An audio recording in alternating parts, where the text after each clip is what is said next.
မင်္ဂလာပါချင်ရဒီနေ့ကလေးလေးတွေကိုဟတ်ထိုးပြည်ရွယ်များတင်ကြားကြဆိုတာသင်ခန်းစာကိုသင်ပေးမှာပါအဲ့တော့အချင်းနဲ့တူတူစကားလုံးကလေးတွေပေါင်းကြည့်ကြရအောင်ပါချင်ရဒီတစ်ခါမှလည်းကလေးလေးတွေကိုအတန်ထွက်နည်းနဲ့ရောစလုံးပေါင်းနည်းနဲ့ရောဖတ်သင်ပေးပါမယ်နော်ဒီမှာတကလေးလေးတွေသိထားရမှာကဒါဆိုလို့ရှိရင်ဟတ်ထိုးလေးပါဟတ်ထိုးလေးကဒီဘက်ကိုလှည့်ပါတယ်တချောင်းငင်ဆိုလို့ရှိရင်သူ့ရဲ့အဆန့်ကျင်ဘက်ရဲ့ကိုလှည့်ပါတယ်မတူပါဘူးနော်ဟတ်ထိုးနဲ့တချောင်းငင်ကိုတော့ကိုကွဲပြပြသိအောင်လုပ်ထားရပါမယ်နော်ဟတ်ထိုးကဒီဘက်ကလေးကိုလှည့်ပါတယ်တချောင်းငင်ဆိုရင်သူနဲ့ဆန့်ကျင်ဘက်ဟိုဘက်ကိုလှည့်မှာပါနော်အဲ့တော့ရှင်းတဲ့တူတူစကားလုံးလေးတွေပေါင်းကြည့်ကြရအောင်ပါငါဟတ်ထိုးငါဟတ်ထိုးရေးချငါဟတ်ထိုးရေးချဝိဆန်နှလုံးပေါင်းငါအဲ့ဒီဥစ္စာကိုချေတို့တွေကအတန်ထွက်နေနဲ့ဖတ်မယ်ဆိုရင်ဒီမှာငါနဲ့ဟတ်ထိုးနဲ့ပေါင်းထားတဲ့ငါဆိုတဲ့အတန်လေးကိုတတန်လုံးယူလိုက်မှာပါအဲ့တော့ငါဒီမှာဆိုလို့ရှိရင်ငါဟတ်ထိုးငါဆိုတဲ့အတန်ကိုအာရေးချအာဆိုတဲ့အာတန်ထဲမှာသွားပေါင်းမှာပါအဲ့တော့ငါဒါဆိုရင်ဒီငှဆိုတဲ့အတန်လေးကိုအာရေးချဝစမ်းလုံးပေါက်အာဆိုတဲ့အတန်ထဲမှာသွားပေါင်းမှာပါအဲ့တော့ငှပြန်ဖတ်ပြပါမယ်နော်ငှဒါဆိုရင်မဟ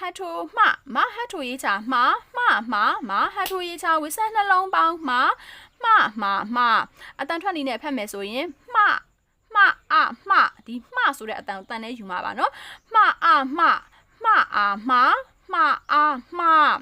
ဒါဆိုရင်ရာကောက်ဟတ်ထိုးရှာရာကောက်ဟတ်ထိုးရေးရှာ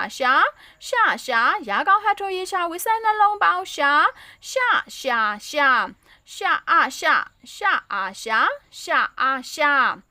ရာကောက်ဟတ်ထိုးလုံးကြီးတင်ရှိဒါဆိုရင်ဒီမှာပေးထားတဲ့အတန်ထွက်နေဖတ်မယ်ဆိုရင်ဒီရာကောက်ဟတ်ထိုးရှာတန်လေးကိုအရင်ယူမှာပါအဲ့ဒီရှာတန်လေးကိုအာရေလုံးကြီးတင်ဤဆိုတဲ့ဤအတန်ထဲမှာရှေ့သင်ခန်းစာတွေမှာသင်ခဲ့တဲ့ဤတရာများသင်ကြားဆိုတာသင်ခန်းစာထဲမှာပါတယ်ဤဆိုတဲ့အတန်လေးထဲမှာဒီရှာဆိုတဲ့စကားလုံးလေးကိုတွားပေါင်းလိုက်မှာပါအဲ့တော့အတန်ထွက်နေနဲ့ဖတ်မယ်ဆိုရင်ရှာဤရှိလို့ဖတ်ရပါမယ်ဒါဆိုရင်မဟတ်ထိုးလုံးရည်တင်ဆန်ခံမီဝိဆန်နှလုံးပေါင်းမီအတန်ထွက်နေနဲ့ဖတ်မယ်ဆိုရင်မှားဤမီလို့ဖတ်ရပါမယ်ဒါလည်းတူတူပါပဲဒါဆိုရင်လာဟတ်ထိုးလုံးရည်တင်ဆန်ခံလီဝိဆန်နှလုံးပေါင်းလီအတန်ထွက်နေနဲ့ဖတ်မယ်ဆိုရင်လှဤလီရာကောက်ဟတ်ထိုးတစ်ချောင်းငင်ရှုရာကောက်ဟတ်ထိုးနှစ်ချောင်းငင်ရှုဝိဆန်နှလုံးပေါင်းရှုဒီနေရာမှာလေဝိဆန်နှလုံးပေါင်းတယ်တချို့တွေကတော့လေရာကောက်ဟတ်ထိုးနှစ်ချောင်းငင်ဝိဆန်နှလုံးပေါင်းရှုအဲ့လိုမျိုးတွေတွက်ဖက်လဲရပါတယ်နော်အဲ့လိုဥစ္စာတွေကလေအဓိကမကြပါဘူးအဓိကကတော့လေကိုပေါင်းတဲ့စကားလုံးလေးကိုသေချာအတန်ထွက်တယ်လို့ရှင်ရပါတယ်နော်ရာကောက်ဟတ်ထိုးနှစ်ချောင်းငင်ရှုဝိဆန်နှလုံးပေါက်ရှုလို့ပဲပေါင်းရာကောက်ဟတ်ထိုးနှစ်ချောင်းငင်ဝိဆန်နှလုံးပေါက်ရှုလို့ပဲပေါင်းဘယ်လိုပဲပေါင်းမှန်ပါတယ်နော်အဲ့တော့ဒီမှာအတန်ထွက်နေနဲ့ပြန်ဖတ်မယ်ဆိုလို့ရှင်ရာကောက်ဟတ်ထိုးမှာပါရာကောက်ဟတ်ထိုးဆိုတဲ့ရှဆိုတဲ့အတန်လေးကိုဥတရများတင်ဥတရများဟိုတရှေ့မှာတင်ခဲ့တယ်လေဥတရများတင်ကြဆိုတာသင်ခန်းစာထဲမှာပါတယ်လေဥဆိုတဲ့အတန်လေးထဲမှာသွားထည့်မှာပါအဲ့တော့ရာကောက်ဟတ်ထိုးတစ်ချောင်းငင်ရှုရာကောက်ဟတ်ထိုးနှစ်ချောင်းငင်ရှုရာကောက်ဟတ်ထိုးနှစ်ချောင်းငင်ရှုဝိဆန်နှလုံးပေါင်းရှုအတန်ထွက်နေနဲ့ဖတ်မယ်ဆိုလို့ရှိရင်ဒီရှတန်လေးကိုဥတန်ထဲမှာသွားထည့်မှာပါအဲ့တော့ရှဥရှုအဲ့လိုဖတ်ရပါမယ်ဒါဆိုရင်တဝေထိုးလာဟတ်ထိုးလှေအောက်ကမြင်လှေတဝေထိုးလာဟတ်ထိုးလှေဝိဆန်နှလုံးပေါင်းလှေအဲ့ဒီမှာဆိုလို့ရှိရင်ဒါကကြတော့ရှယ်ကဒီကလားနဲ့ဟတ်ထိုးနဲ့ပေါင်းထားတဲ့လှဆိုတဲ့အတန်လေးကိုယူပါမယ်အဲ့ဒီလှဆိုတဲ့အတန်လေးကို